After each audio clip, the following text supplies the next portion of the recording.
What's up, everybody? My name is Parker and welcome back to the channel. If you guys are new here, then also welcome.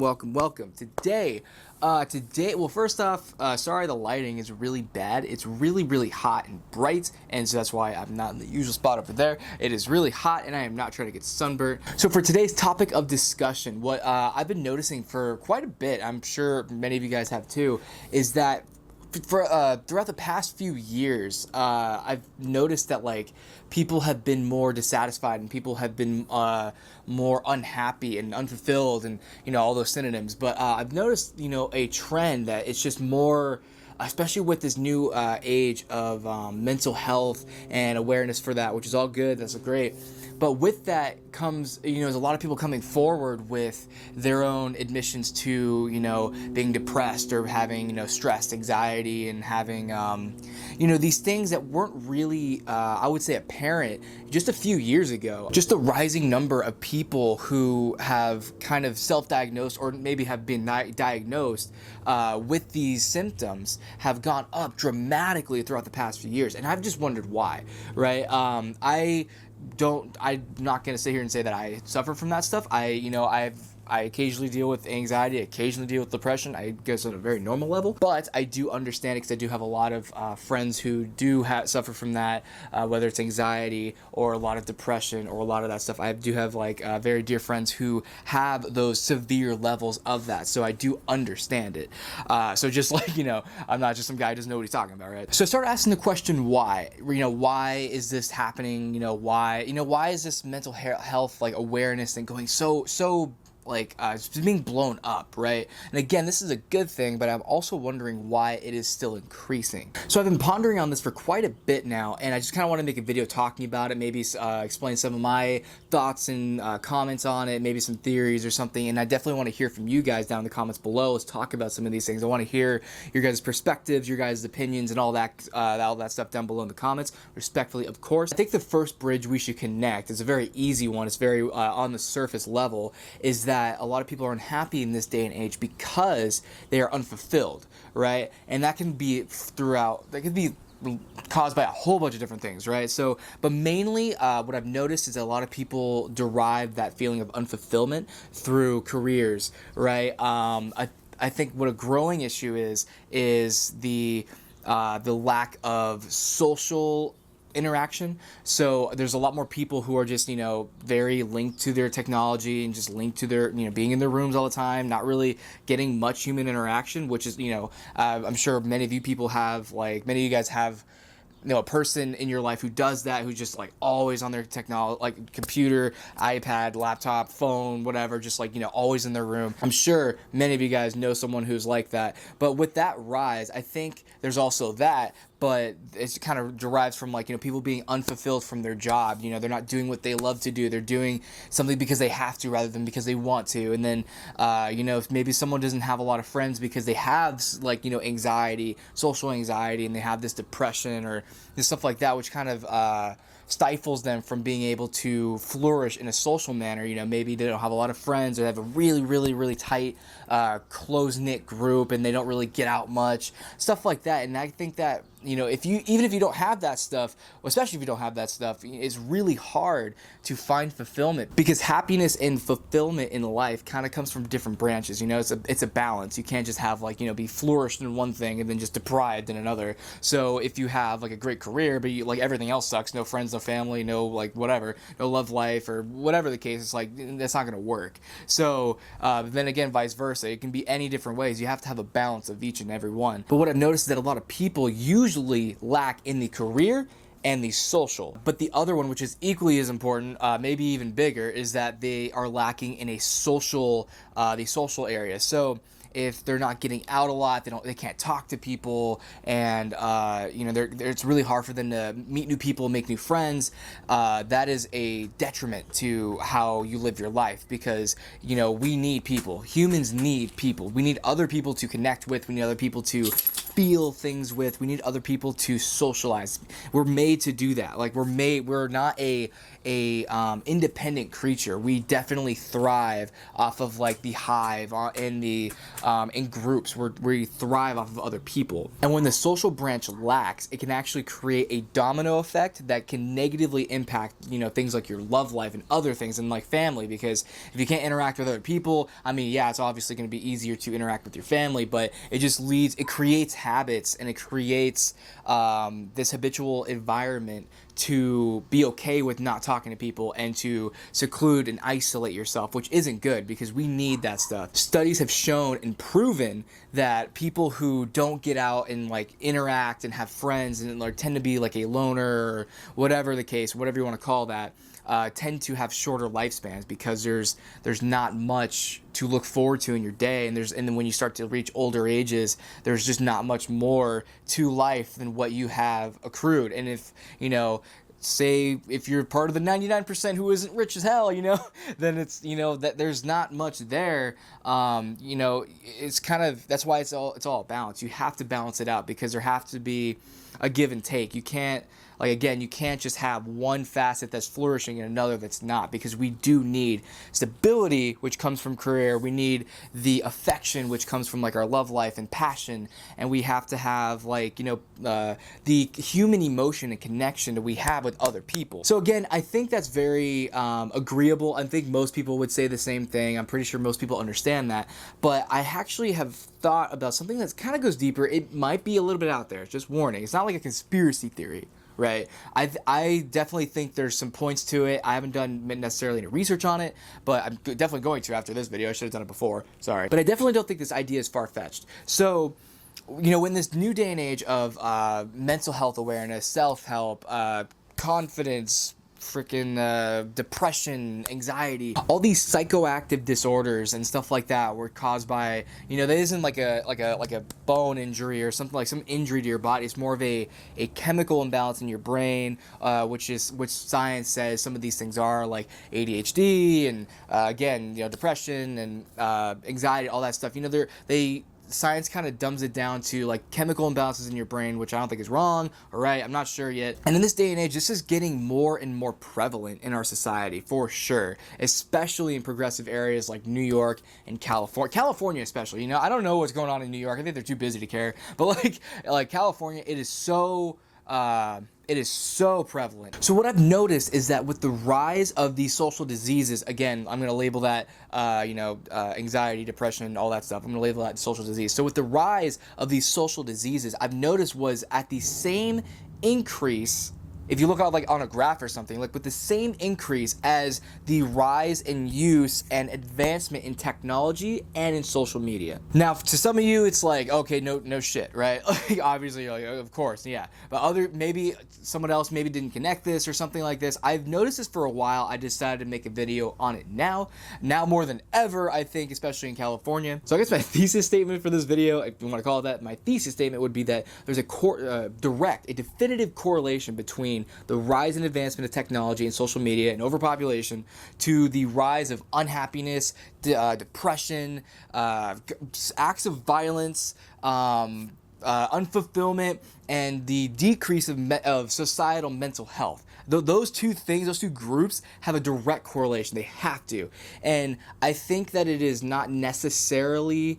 it definitely is the technology part, but I definitely think it has to do with the overpopulation linking to the social media. Social media is the main one. That's it. The social media has to be it. Now stay with me for a second, right? So I'm definitely putting social media as the number one pin for the cause of all this, right? The direct correlation between all of it. Overpopulation too, but we'll get into that. So the social media has to be it, right? Because people, and I'm sure you guys have heard this before, but things like, let's go take Instagram, for example, right? I think that's the best example. Facebook is so bad. Let's just not even get into that. It might be in a whole other video if you guys want to talk. Facebook is terrible. But let's talk about Instagram, right? I'm sure most of you guys have heard, but Instagram is just basically a highlight reel, right? We've probably heard that before, when the whole thing about self-confidence and self-esteem was a thing. Before it was mental health, but the whole thing about that, getting your confidence up, how, what you see isn't real life, and how it's just a highlight reel of people's lives, and how you shouldn't compare your life and your feeling, how you feel compared to what you see on the screen, which is definitely true. None of that is wrong. But I think it's the constant state that people are being put in, which is technically a choice, because you technically choose to download, make an account, and like choose it. But let's be honest, it's the social construct that we have to have the social media. Otherwise, who are we? We're not a person, right? We are not we don't exist unless people can find us on their phone and shit like that. So I don't blame especially people who grew up with these apps. So I don't blame the kids. I don't blame people like me who have the Instagram, stuff like that. I don't blame them. I blame it itself, and I blame, again, social media as a whole, because we're left in a constant perplexion of seeing these highlight reels and being constantly subjected to advertisements, and constantly subjected to people who are just broadcasting, again, highlight reels. And we're kind of, it's not a thing that we think of consciously, which is subconsciously. We think of it subconsciously. It's put into our brain that people, when if you follow, I'm not going to say The Rock or Kevin Hart or something. I'm going to say someone like realistic, like someone who just someone from high school or something like that. Let's assume you're 22 years of age and you follow a friend of yours you went to high school with, and then they constantly are uploading how, oh, I went to college, graduated from college, doing this, got a job here, great job, all this stuff. And it's like, but then you have that times like 15, and you're constantly subjected to these people who are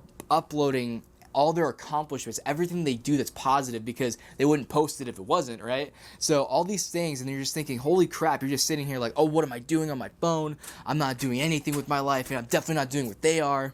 It's that kind of mindset, and obviously you're not thinking about that. You're not saying, oh, look at me, I suck. You're not thinking about that. However, it does take a toll on your subconscious, and you are constantly brainwashing yourself to believe that you should be in a higher spot than you should. And obviously there's people, which is just very true, how we're all in our own race, and you shouldn't compare yourself to another, because we're all on different paths. I definitely agree with that. But it's hard to put yourself in that mindset when you're, again, constantly subjected to multiple people's lives and how great they're doing, what these people are doing, and all this and that, how much money this person makes, and all the success of that person. It's a constant battle between you and them, and it's hard to build that mental fortitude to be able to distinguish yourself from it. And you're like, okay, that's cool, good for them, I'm comfortable with where I'm at. And this is especially true for people who have grown up with Instagram. So I was in I don't even know when Instagram was created, but it got popular when I was in high school. So I didn't grow up with with this need to have likes and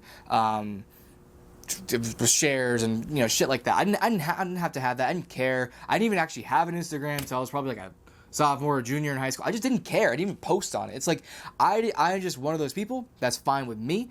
Other people, they post whatever, whenever, however. That's fine. There's no right or wrong way. So, but the kids now, I don't know how old they'd be now, but the kids who are maybe in middle school or below, and whose parents gave them all these technology. I don't blame the parents, of course, but these kids get these, the technology at a young age, and then they build the social media, because how else are they going to connect with their friends, and how else are they going to know what they're up to, because that's just how we built the society. So that's basically a decade already at 20 years of age, which is, to ask anybody, that's a young age, right? You have so much time left in life. However, with that being said, that's also a decade already of being subjected to self-worth, self-image, self-respect, self-esteem, all these issues, and it builds an inner turmoil within them for already a decade. So with that being said, again, it's really not hard to see now why there's a lot of anxiety issues, why there's a lot of depression issues, why, to be honest, there's a lot of violence issues. If I don't want to touch on too sensitive of a subject, but it's very easy nowadays to tell who's popular and who's not. And to the people who's not, it's really especially depending on what age, again, it can really have devastating consequences, you know? So how does technology link into this? Well, the better the technology, the better the social media, the better platforms, the more platforms we have to be able to do this stuff, you know? Whatever we have in 10 years, there's just more ways for people to connect. And if people aren't connecting with the rising times, it's just gonna feel more seclusion. It's just gonna be more seclusion, and it's gonna be more isolation for those who, you know, suffer from those things, those social diseases. And how does overpopulation come into this? Well, to me, in my opinion, I think that with overpopulation, you know, we're overpopulated. Like, there's too many people. I've covered that in another video, what reasons I don't like about California. However, with that being said, overpopulation issue, it's obviously been an issue for a long time, and with the more people, the more there is on social media platforms. Like, the more there is, the more people there are to suffer from these things. If you're talking about ratios, if you're talking about strict numbers, out of every 10 people, if there's 2 or 3, let's just say 3, 3 people who, you know, definitely say that they suffer from, you know, anxiety, depression, whatever. There's probably going to be, out of the 3 out of that 10 who admit it, there's probably going to be 1 or 2 who suffer from it but don't say anything. So I'm going to give or take 4 out of 10 people. If you're talking about that number, right, 4 out of 10 people, then imagine overpopulation. Those numbers just inflate, right? So let's go on the conservative side. Let's say 2 out of every 10. So then you overpopulate. Let's say that whole ratio is times 10. Then we're talking about 20 out of 100 people. You do it again. We talk about 200 out of 1,000 people. Sooner or later, we're talking about a lot of people who are suffering from these things that hasn't necessarily been explored yet. It's really hard to determine why people feel this way, and, you know, what are the cures? How do we move on from this? How do we develop like a healthy lifestyle in this time, in this day and age, when you're suffering from these things that a lot of people from the older generations have no recollection, have no understanding about, and have no advice, and no, like, we're kind of pioneering this new age of this social disease, you know? These younger people are trying to explain what's wrong with them to people who have never experienced it. And I just want to say, we've all experienced anxiety. We've all, in some form, we've all experienced some sort of anxiety, some sort of depression. You know, we've all been through it at stages, but to constantly live with it and to constantly have it is a different battle in itself, because it's a daily, hourly, minute by minute challenge. And I understand that from the people I have around me. So I have suffered it myself as well, you know, not to an extent as some people, but I definitely understand where it is and where it comes from and how it works better than especially most other people. Again, I want to take this time to tell you guys that these are just my opinions. I definitely believe it.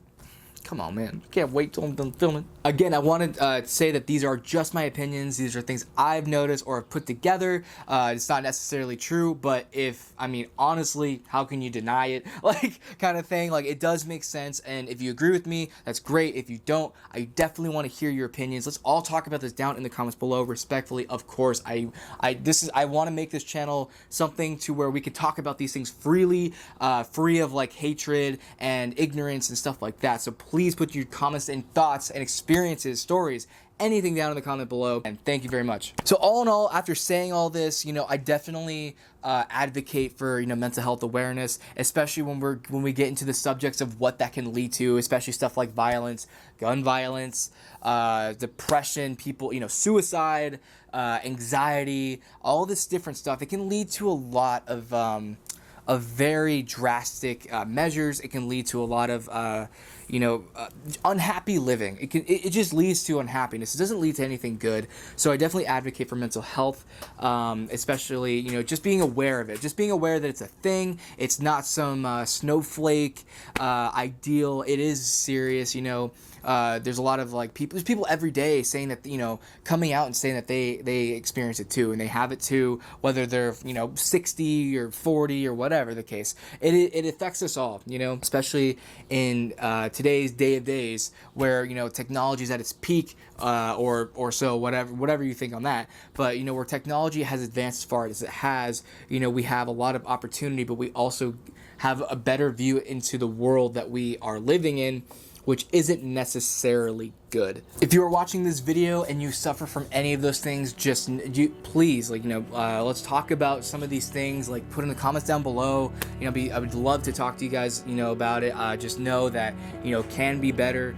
It will be better. You have to allow yourself to change. You have to allow yourself to try and be happy. You have to take the steps. You have to want to be better, and you have to let people in to help you. You have to let people try to help you. You have to let people in, because this isn't a battle you have to fight by yourself. You don't have to be alone on this, and there's people out there who understand it. I know it. If you need to seek help, seek it. There's no shame in it. There's no shame in it at all. Don't want to make this necessarily a public service announcement, but I know that a lot of people suffer from it, and just in case one of those people happen to be watching this video, just know that I understand, and that you do have people who are not alone in this. But anyways, that's actually going to be it for the video today, guys. Again, please leave your thoughts, comments, stories, anything down in the comments below. Let's talk about some of these things freely and respectfully, of course. If you guys like the video, please like the video. It helps me out a lot. And if you please feel free to check out all my other videos. I like them. Hopefully you do too. If you guys do, go ahead, hit that subscribe button, and please tell me what you guys want to see from me. I love making videos, and definitely want to talk about or do things that you guys want me to do and see. So go ahead and leave those suggestions down in the comments below as well. And as for right now, that's it. Thank you guys for watching, and I'll see you guys in the next video.